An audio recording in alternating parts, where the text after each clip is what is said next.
من المؤمنين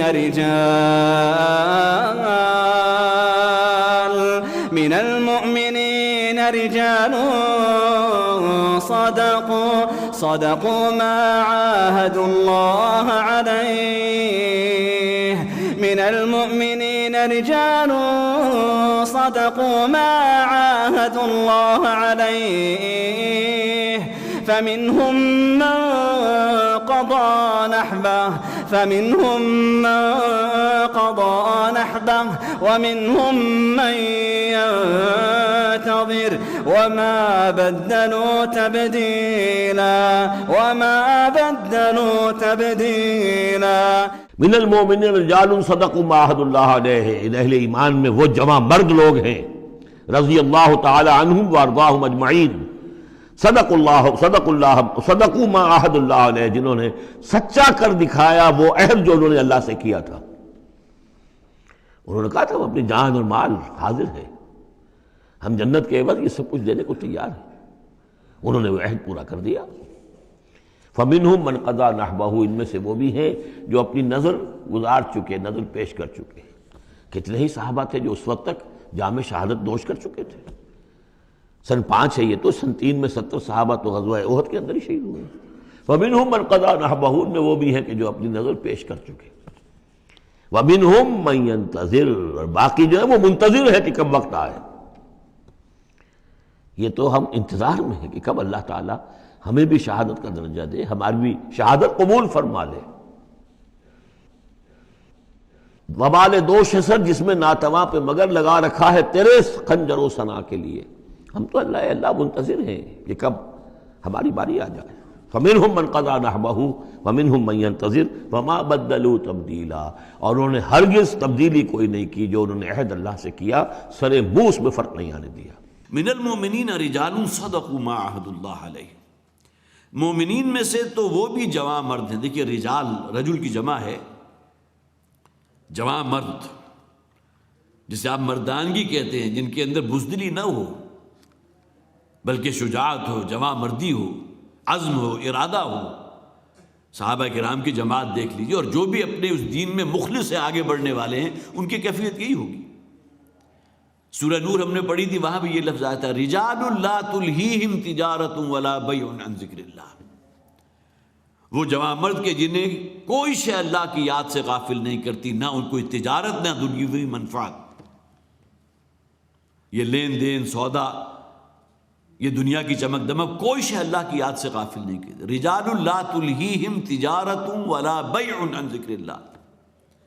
یہاں بھی فرمایا من المؤمنین رجال، اہل ایمان میں وہ جواں ہمت لوگ بھی تھے، وہ داد شجاعت دینے والے بھی تھے، وہ مرد لوگ بھی موجود تھے. صدقوا ما عاهدوا اللہ علیہ، کہ انہوں نے سچ کر دکھایا وہ شے کہ جس کا انہوں نے اللہ سے وعدہ کیا تھا. وعدہ کیا تھا؟ جو شخص اسلام لاتا ہے، ایمان قبول کرتا ہے، حضور کے دست مبارک پر جو ہے وہ بیعت اسلام کر رہا ہے، وہ اللہ کو گواہ بنا کر کہہ رہا ہے اشہد ان لا الہ الا اللہ واشہد ان محمدا عبدہ ورسولہ. پھر جیسا کہ ہم نے پڑھا کہ اللہ کے رسول کی زندگی میں تمہارے لیے بہترین نمونہ، بہترین اسوہ موجود ہے. تو رجال صدقوا ما عاهدوا اللہ، انہوں نے عہد کیا تھا اللہ سے کہ ہم صرف تیری ہی اطاعت اور بندگی کریں گے، کسی شے کو آڑے نہیں آنے دیں گے. اور یہاں اصل میں وہ جواں مرد جو ہے مراد ہیں کہ جنہوں نے اپنی جانوں کا نذرانہ پیش کر دیا. یہ جان جو ہے اللہ کے راستے میں قربان کرنے کے باوجود ان کی طرز فکر کیا تھی کہ حق تو یہ ہے کہ حق ادا نہ ہوا. حالانکہ اپنی جان تک قربان کر دی، لیکن اپنے مالک کی عبادت اور بندگی کا حق ادا نہیں کر سکے ہم. اور یہ سب سے بڑی علامت ہوتی ہے کہ انسان کے نزدیک اس کی عزیز ترین شے، محبوب ترین شے اس کی اپنی جان ہے. اور جان کو جس مقصد کے لیے قربان کر دیا جائے وہ مقصد کتنا اعلیٰ و عرفہ ہوگا. اور جو اللہ کے راستے میں شہید قرار دے دیے جاتے ہیں، جو شہید ہوتے ہیں، حقیقتاً شہید ہوتے ہیں. ایک تو اس شہید کا معاملہ بھی ہے نا، جس کا معاملہ اللہ کی عدالت میں پیش کیا جائے گا. دنیا میں شہید کہلایا، لیکن اللہ کو معلوم تھا اس کی نیت کا، اللہ تو جانتا ہے.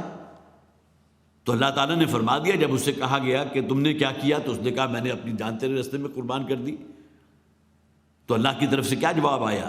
انک قد قاتلت لأن یقال جریء، تم نے تو یہ قتال اور جہاد صرف اس لیے کیا تھا تمہاری بہادری کا جو ہے وہ بڑا چرچا ہو جائے، لوگوں کو معلوم ہو بڑا بہادر انسان تھا۔ تو اللہ تعالیٰ نیتوں کو جاننے والا ہے۔ جو حقیقی شہید ہے وہ تو بلند ترین مقام ہے نا۔ وہ لوگ جو اللہ کے رستے میں قتل ہو جائیں، اللہ کے رستے میں مارے جائیں، انہیں کبھی یہ نہ کہو کہ وہ مر گئے ہیں، بلکہ یہ کہ وہ زندہ ہیں اللہ کے ہاں، عند ربہم یرزقون، وہ اللہ تعالیٰ جو ہے انہیں رزق بھی فراہم فرما رہا ہے۔ تو من المؤمنین رجال صدقوا ما عاہدوا اللہ، جو انہوں نے سچ کر دکھایا، وفاداری کا حق ادا کر دیا اللہ اور اللہ کے رسول کے ساتھ۔ فمنہم من قضا نحبہ، اور ان میں سے کچھ وہ بھی ہیں جو اپنی نظر گزار چکے، جو کچھ ان کے بس میں تھا اپنے رب کے لیے قربان کر چکے، حدیہ کہ اپنی جانوں کا نذرانہ بھی پیش کر دیا۔ اس مقام تک پہنچنے سے پہلے بہت سی منزلیں ہیں نا، اپنا وقت لگانا، اپنا روپیہ پیسہ جو بڑی محنت سے کمایا اسے دین کے لیے لگانا، اپنی صلاحیتوں کو کھپانا دین کے لیے، لیکن اس کی آخری منزل تو وہی ہے، اپنی جان کا کو نظر کر دینا۔ فَمِنْهُمْ مَنْ قَضَى نَحْبَهُ، وہ کچھ ان میں سے وہ بھی تھے کہ جنہوں نے اپنی نظر گزار دی، وہ اپنی جانوں کا نذرانہ پیش کر چکے۔ وَمِنْهُمْ مَنْ يَنْتَظِرُ، اور باقی لوگ جو موجود ہیں ان میں سے بہت سے وہ ہیں جو ابھی منتظر ہیں، اس مقام بلند کے آرزو مند ہیں۔ اور یہ مقام کتنا بلند ہے، نبی اکرم صلی اللہ علیہ وسلم کی وہ حدیث پہلے بھی آپ نے سنی ہوگی، صرف یہی ایک خواہش تھی جو حضور کی اس دنیا میں پوری نہیں ہو سکتی تھی، باقی دنیا داری کی کوئی خواہش تو ہے، معاذ اللہ ثم معاذ اللہ، وہ حضور کا کبھی مطلوب اور مقصود رہی نہیں۔ وہ تو اگلی آیات جو ہم پڑھیں گے، جب یہ غزوہ احزاب ہوا ہے اور وہ یہ جو یہودیوں کے جو مال و دولت تھی یہ مال غنیمت کے طور پر تقسیم ہوئی، اور ازواج مطہرات میں سے بھی بعض نے مطالبہ کیا کہ ہمارا بھی نان نفقہ جو ہے کچھ بڑھانا چاہیے، ہمیں بھی کچھ جو ہے سہولت ہونی چاہیے۔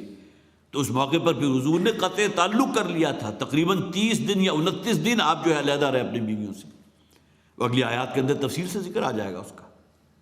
تو حضور کا مطمع نظر یا مقصود جو ہے کبھی معاذ اللہ کبھی دنیا کی جو ہے چمک دمک یا یہاں کا روپیہ پیسہ تو نہیں رہی۔ تو صحابہ کرام بھی تو آخر حضور ہی کے پروردہ تھے نا، آپ ہی کے تربیت یافتہ تھے۔ تو منہم من ینتظر، ان میں سے بہت سے وہ ہیں جو منتظر ہیں کہ کب وہ وقت آئے کہ ہم اپنی جانوں کا نذرانہ پیش کر دیں۔ تو حضور کی ایک ہی خواہش تھی کہ جو قبول نہیں ہوئی، اور وہ یہ تھی کہ لَوَدِدتُّ أَنْ أُقْتَلَ فِي سَبِيلِ اللَّهِ، حضور خود فرماتے ہیں میری شدید خواہش اور آرزو اور تمنا ہے کہ میں اللہ کے راستے میں شہید کر دیا جاؤں، ثم احیا، پھر مجھے زندہ کیا جائے، ثم اقتل، پھر مجھے شہید کیا جائے، قتل کیا جائے، ثم احیا ثم اقتل، 3 مرتبہ آپ نے ریپیٹ کیا کہ مجھے شہید کیا جائے، پھر زندہ کیا جائے، پھر شہید کیا جائے، پھر زندہ کیا جائے، پھر شہید کیا جائے۔ اور حضور کے لیے اپنے لیے الفاظ کا استعمال، وَدِدتُّ، میری بڑی خواہش ہے، بڑی تمنا اور آرزو ہے۔ لیکن اللہ تعالیٰ کی سنت، اللہ کا یہ جسے آپ کا یہ قانون ہے کہ رسول کبھی قتل نہیں ہوتا، شہید نہیں ہو سکتا۔ انبیاء قتل بھی ہوئے، شہید بھی ہوئے، حضرت یحییٰ علیہ السلام۔ اور یہودیوں کے اوپر اللہ تعالیٰ نے جو فرد قرار داد جرم عائد کی تھی تو اس میں یہ بھی تھی کہ تم نے کتنے ہی نبیوں کو قتل کر دیا۔ تو انہوں نے تو قتل کیا، نہ آسمان پھٹا نہ زمین شق ہوئی، لیکن کسی رسول کو قتل نہیں کیا جا سکتا۔ اسی کا مظہر ہے کہ حضرت عیسیٰ علیہ السلام، جس کے لیے قرآن میں ہے رسول اللہ، وہ اللہ کے رسول تھے۔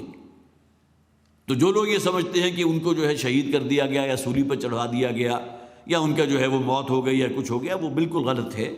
قرآن حکیم خود اس کو کہتا ہے وَلَا قَتْمَ قَتَلُوهُ وَمَا صَلَبُوهُ وَلَكِنْ شُبِّهَ لَهُمْ، نہ انہوں نے انہیں قتل کیا تھا نہ انہیں سولی پر چڑھایا، بلکہ اللہ تعالیٰ نے اس پورے معاملے کو ان کے لیے مشتبہ کر دیا۔ اب تفصیل میں جانے کی ضرورت نہیں ہے، لیکن یہ کہ بہرحال اللہ کا رسول کبھی قتل نہیں کیا جا سکتا۔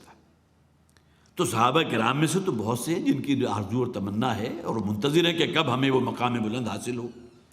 وما بدلوا تبدیلا، اور پھر یہ کہ وہ کوئی ایک ذرہ جو ہے وہ بھی بدل نہیں سکتے، یہ اللہ تعالیٰ کا فیصلہ ہوتا ہے۔